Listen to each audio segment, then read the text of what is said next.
This week's episode is about making friends online. So, we're going to talk all about that, especially the reasons why you should consider this the way to make friends if you have social anxiety. Making friends online is, I think, the sanest thing to do. I've actually had a lifelong struggle with making friends, and it just goes way, way back in time for me. I was a homeschooled kid. I traveled the world to play professional tennis, which is in itself not a normal thing to do. And when you're a kid or a teenager, you want to be normal, because normal is the way to go. So looking back, instead of venting and sharing my secrets with friends because I didn't really have any friends, I would just write my heart out. I would journal and just fill my journals to the brim. I can probably pull out a good 10 filled handwritten journals today, chronicling my days as a preteener and a teenager.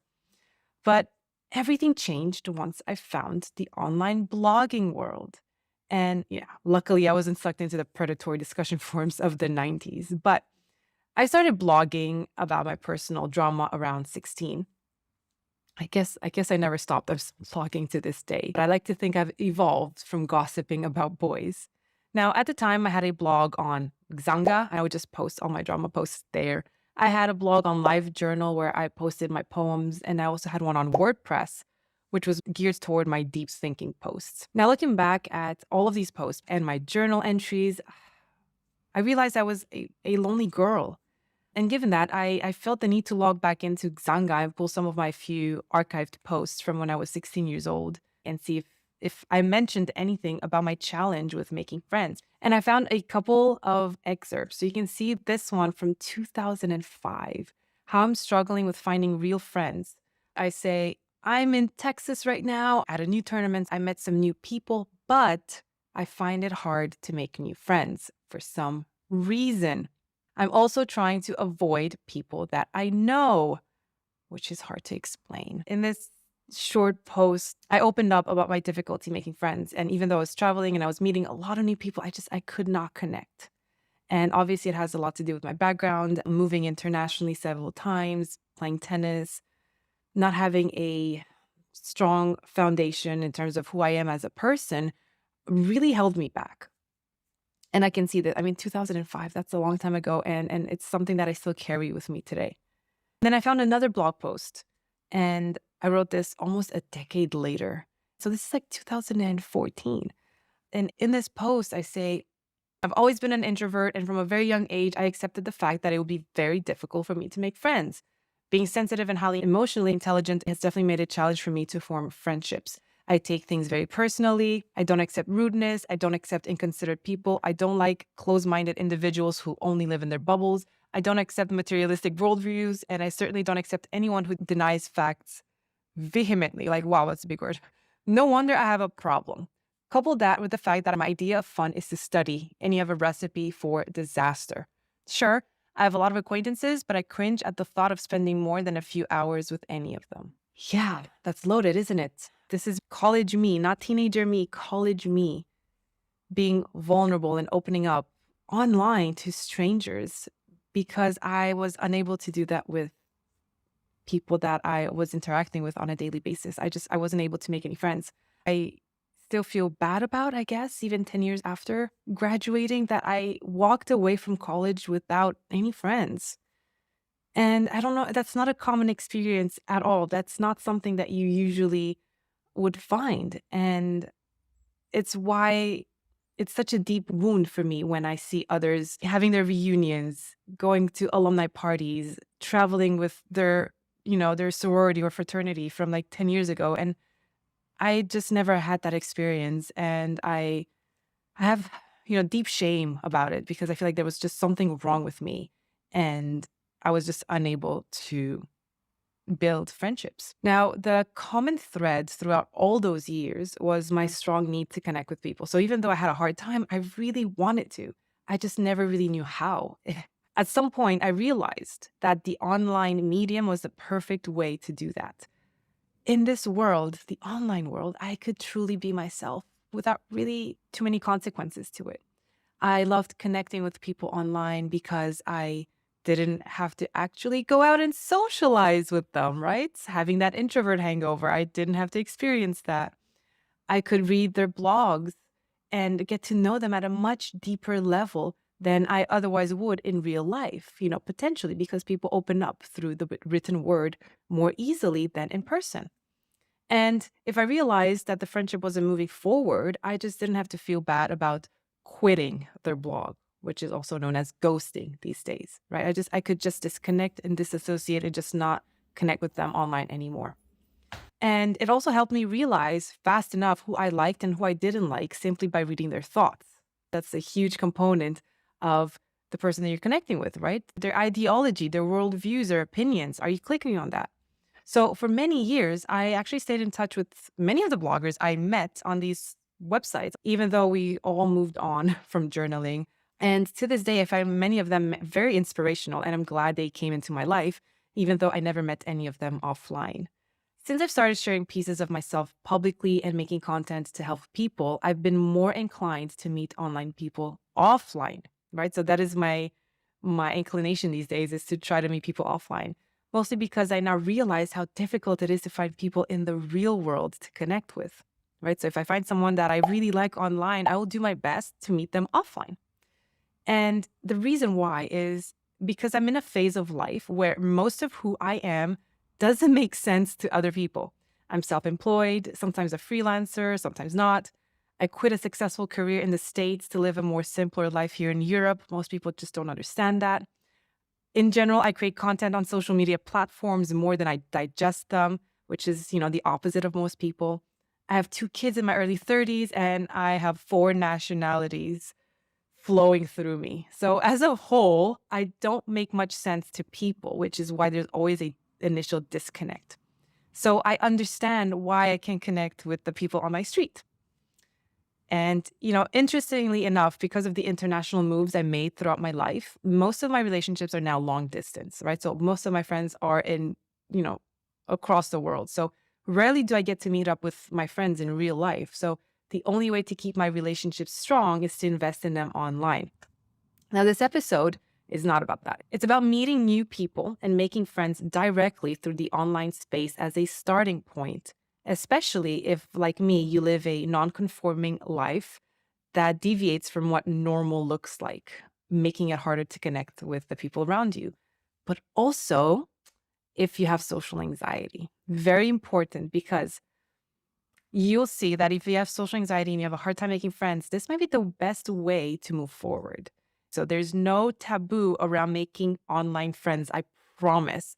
Don't feel bad, don't feel shame, right? It's really important that you understand that if this is the best medium for you to make friends, then that's what it is. And that's perfectly fine as long as you're getting that fulfillment out of a relationship that unfortunately might not in your day-to-day life. These days, the people who know me the best are those I met online. And I love it. I love it because times have really changed, right? For the older generation, what we're doing, the way that we're communicating is probably unacceptable. Although if we look back at, the last few decades, everyone should have seen this way of living coming their way, right? With the rise of social media, the plethora of dating apps that are available, remote working, endless Zoom meetings. I mean, it's no wonder that distance is just not a factor anymore when it comes to building positive and fulfilling relationships. Also, let's not forget that we've gone through a pandemic, which has significantly shifted our online and offline behavior. So I even go as far as say that meeting people online is just the norm now, maybe. I don't know. But whether people move from online to offline socializing, that's still up for discussion. It's not as easy to do that, to organize it. But I think overall, we've normalized making friends and even finding partners online, right? Apparently, 14% of people that meet on a dating app eventually get engaged or married. And 57% of teenagers have actually made a new friend online. This number is actually from 2015. So you can imagine how much higher it is now with Gen Z taking over all social platforms and the world in general. But going back to social anxiety, I will walk you through why making friends online is the best first step you can take if you have difficulty making friends because of social anxiety. So, for those with social anxiety, meeting new people online and communicating digitally is the best way to learn how to navigate social interactions safely. And I'm going to walk you through why that is. Because as a social anxiety coach, these two areas of difficulty are the ones that I see the most, right? The most complaints, making friends and having conversations. If you have social anxiety, you'll most likely complain about being unable to do these things at the level you and society expect.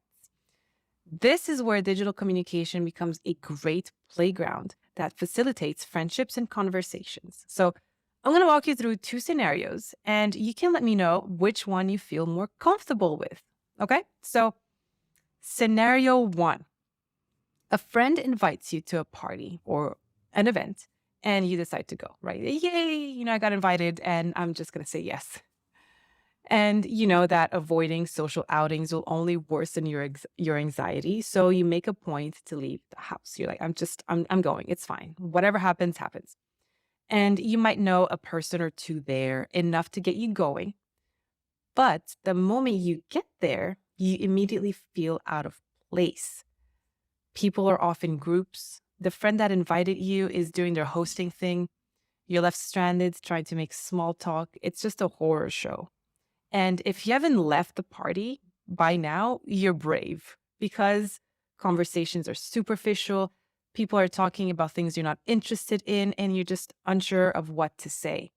And so your anxiety, your social anxiety goes up. And that's when you tell yourself, never again. That's it. Last time I do this. At this point, you've entered what I call the avoidance loop. The avoidance loop happens when you want to stay in your comfort zone. You want to stay home alone. But the longer you stay there, the harder it is to show up again. So you end up being in this circle where you're having a hard time saying yes to going out, and then you're avoiding, and then it just becomes stronger and stronger. And based on this experience that you just had, you're not going to be excited to try again the next time around, right? Now, here's the second scenario. You join an online community of people who love gaming, because just for a second, imagine you're a gamer, and you meet weekly on a Discord channel. You can also substitute this with any social platform you're in or on, or the bubble you find yourself in, whatever, just use the example that works for you. And so you run into the same people weekly and you get to know them, right? You share your likes, your interests, the issues you're having with whatever game you're playing. And you're not forced to make conversation. And you certainly don't need to befriend anybody. Your social anxiety is manageable. You're not placed on the spot to answer questions. You don't have to worry about how much eye contact you're making or not. And you certainly don't have to think about what they think about you necessarily, right? You're behind a username, you're behind the camera, they can't see you, they can't place you. So you are a little bit removed from the judgmental component. And the best part of this is that you feel comfortable talking to them and make genuine friendships with people who get you. So your confidence starts to pick up and you're excited about even meeting them in real life. So in this particular scenario, the second one, you don't have to take risks so you can feel more relaxed. You'll still feel some social anxiety, but it's much less. So you can form relationships you might not have been able to in person. It's important to remember that while meeting new people online is great, you must also make time to interact with people in real life, even if it's not at the same capacity or at the same intensity. It's not about a choice between one or the other. You need to try to have both online and offline friends, but making the step with an online friend might actually help you break the ice in approaching people in your real life. And that's why I'm saying that digital communication can help you learn how to handle your social anxiety in a safe environment. Meeting new people online should help you feel more comfortable talking to people, sharing your stories, and bonding with others, which will help you use your social skills offline. All right, so here are 4 reasons why making friends online is easier than in real life. Number 1, the communication aspect of it is asynchronous. What this means is that you're not placed on the spot to react or reply immediately, as the case would be when you're face to face with someone, right? You can take your time to think about what you want to say, to respond with, and you have more control over the conversation. An example of this is leaving someone a voice memo. You're having a discussion or a conversation, but it's on each other's terms and timelines. It's asynchronous. You're not synced, unlike a phone call. The second reason why is that you can skip the small talk, which is something that we all wish we could do more of. Making small talk can be difficult when you want to build a relationship with someone, especially if you experience social anxiety. But in the online medium, you can skip the small talk and dive into deeper conversations without feeling like you're being too forward or trying too hard. And for most of us with social anxiety, if we feel like we're trying too hard, that might actually lead to nightly rumination sessions, which are just not fun. The third reason why is that the physical elements are not going to get in the way. If you have physical symptoms due to social anxiety, these will be minimized online. So blushing, sweating, and trembling probably won't show up when you're meeting someone online, which will help you feel more at ease with yourself. And even if those symptoms do show up, chances are that you're off camera and they can't see you. So that's a win-win. Now, the last reason, the fourth reason, is that it will help you practice your people skills. When you talk to someone in person, their reaction to you can make you feel anxious and unsure of yourself, especially if you're not getting what you expect from this individual. But when you talk to someone online, it's harder to tell how they react to something that you say, right? You might be able to hear their tone of voice or an emoji that they sent you, but it's a good opportunity to practice your social skills without feeling as much pressure as it relates to the other person's reaction to you. So all of these reasons are super awesome to consider making friends online. Now, before you dismiss making friends online, test it out for yourself. The reasons are there for it to work out. So be open to the idea and see it as an experiment, because the worst thing, like any other thing in life that can happen, is that nothing happens, nothing comes out of it, and you have to return to the drawing board on how to make friends. And so as you go through this process, I want to remind you of three things if you're having a hard time finding people or connecting with them, right? So remember this, and this hopefully will help you in your journey. One, not everyone is for you. That doesn't mean that there's anything wrong with you, because trust me, when you meet the right person, you'll immediately know what it means to connect. You just have to keep putting yourself before people and seeing which ones you click with. Make sure to move on from those that you don't quickly. Just don't waste time. Try to see it that way, that you just need to find the right people to connect with. The second thing I want you to remember is that you need to make an effort. While most of my friends are extroverts, I've had to put in the time and effort to open up and keep the relationship going, right? It's not one-sided, because that's not fun for anybody. So you can't expect someone to open up and share their story and you don't reciprocate, right? The relationship will die if it's not a two-sided relationship. And the third thing I want you to remember is to look where you wouldn't otherwise. So don't quickly turn down a potential friendship if you find it in a strange place. Pinterest is a strange place. A Facebook group is a strange place. Facebook Marketplace, maybe. So a friend is waiting for you in unconventional mediums because, well, let's be honest, people with social anxiety or introverts, if you're an introvert, they tend to be more introspective and are better skilled at the written communication. So you go ahead and reach out to people that you find interesting and just see what happens. Now, as for me, I have several new friends now because I've opened myself up to the possibilities of the online world. And consider the fact that in today's world, everyone is just a flight away. So there's no excuse for not trying to build friendships. You just need different resources and different ways of going about it. But I think making friends online is a totally valid way of building relationships and taking it from there. And even if you never run into this person in real life, you can translate the skills that you've learned by communicating with them online to the real world, to a face-to-face potential friend that's, down the street from you. You're going to do yourself the biggest favor if you try to find friends in different ways and in different areas without having shame around it. There's nothing wrong with any of these ways of making friends or of dating or whatever the case may be. It's just the world that we live in, and let's just use the tools that are available at our disposal to make the relationships that we so wish for. And I'm just going to leave you at that. I hope that this gives you a new perspective on online friendships. For me, they've fulfilled me And I don't feel like I'm missing out the way that I once used to, because I'm making an effort to find people and friends that I want in my life, the type of people that I know will be there for me and that value my friendship as much as I value theirs. And sometimes that can be really hard to find in your community, but that's just the beauty of living in a modern world, that you don't have to make friends just, on your block. You can make friends across the world, and they can end up being the best friend that you've never had. So don't discard yourself. Don't discard the potential of it. And I would love to hear if you have a story where you connected with someone online and you're really good friends, whether you've met in real life or not.